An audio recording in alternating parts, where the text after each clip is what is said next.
قیامت، روز قیامت کیا ابھی سوال کیا جائے گا. ہر روز امام کے سامنے حاضر ہونا ہوتا ہے. امام پوچھتے ہیں کہ ہاں بھی نوکری دی تھی تمہیں، یہ تمہارے لیے تھوڑی آئے تھے، تم اتنے خوش ہو جاتے ہو کہ اتنا رش ہوتا ہے. یہ ہمارے لیے آتے ہیں، اور جب ہمارے لیے آتے ہیں تو ہماری بات پہنچا رہے ہو کہ نہیں پہنچا رہے؟ نہیں مولا خوف ہے. کس سے؟ اگلے سال مجلس نہیں پڑھوائیں گے.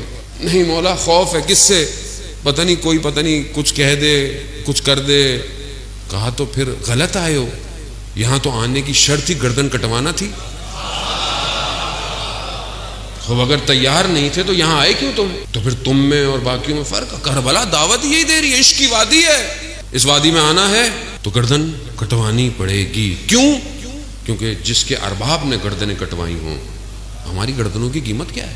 تو عزیزان محترم، نظام سمجھے، اللہ کے ولی کو سمجھے، وہی ہے جو نجات دے گا اس عالم کو، اور اس تک بڑھنے کے طریقوں کو سمجھیں. پوری طاقت ہے دنیا کی، دیکھیں ہر طرف سے، پیسے سے، زور سے، اسلحے سے، فتنوں سے، پروپیگنڈوں سے، سازشوں سے، فرقہ واریت سے اس امام کا راستہ روکا جا رہا ہے. نہیں مولانا صاحب سب کو ساتھ لے کے چلیں. بھائی ہم نے کب کہا سب کو ساتھ نہیں لے کے چلیں؟ سب کو ساتھ لے کے چلیں، سب ساتھ چلیں.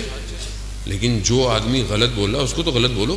جو آدمی آپ کے عقیدوں کے خلاف بول رہا ہے، جب مراجع کہہ رہے ہیں کہ آپ اہل سنت کے مقدسات کا احترام کریں، تو آپ کو کیا پریشانی ہے؟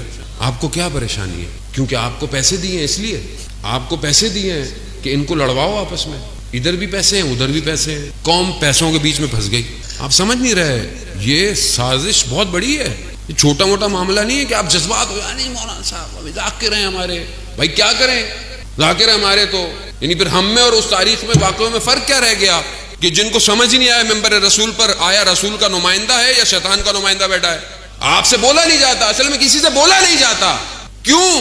کیونکہ بھائی وہ نہیں پڑھوائیں گے. نہ پڑھواؤ بھائی، نہیں پڑھواؤ. قوم کو ٹکڑے کر دیا آپ نے، تباہی پہ لے آئے. آج آپ ہی کی کلپ دکھا کر آج ہمارے سنی بھائیوں کے دل جو ہیں وہ تکلیف میں اور وہ ہمارے خلاف کھڑے ہو رہے ہیں. کس کی ہے؟ ہم نے بولا ہے؟ کسی عالم نے بولا آج تک؟ کن کی چیزیں سوشل میڈیا میں پھیلی ہوئی ہیں؟ قصوروار کون ہے؟ ہم لوگ خود ہیں. ہم ہی دعوت دیتے ہیں، چومو جو بھی ہے مولا کا ذاکر ہے، چومو. لاب چومیے. اب جا کے برباد کر دیا آپ ہی کے شہر سے بات لے کر. اور بھاگے کہاں؟ اگر بھاگنا ہی تھا تو جاتے کم اور نجف جاتے. سمجھنے کی کوشش کریں، تاخیر ہو رہی ہے ظہور میں. اللہ کا نمائندہ منتظر ہے، نجات اسی نے دینی ہے. ہم دیر کر رہے ہیں ان آپس کے جھگڑوں کی وجہ سے. ہم بے بصیرت ہوئے ہیں، ہماری سمجھ میں نہیں آ رہا کہ گیم ہمارے ساتھ کیا ہو رہا ہے. یہی مسئلہ تھا تاریخ میں کربلا کے اندر. کوفہ میں اور کیا مسائل تھے، بصرہ میں کیا مسائل تھے، کیا چیزیں تھیں کہ جس نے دور کر دیا امام کے وقت کے. امام تک لوگ کیوں نہیں پہنچے؟ مگر نابینا تھے، مگر سنتے نہیں تھے. خط گئے، ہزاروں کی تعداد میں خط گئے. کیوں؟ نہیں پہچان پائے، دھوکے کا شکار ہو گئے، پروپیگنڈے کا شکار ہو گئے. اور آج ہم بھی انہی چیزوں کا شکار ہیں. عزیزان محترم، حق قیمت مانگتا ہے، حق آسان نہیں ہے. حق اگر اتنا آسان ہوتا تو پھر تاریخ بھری پڑی ہوتی. لیکن ہمیشہ چند لوگ ہی جو ہے وہ حق پہ رہے. اور خدا بھی کوانٹٹی نہیں مانگتا، خدا بھی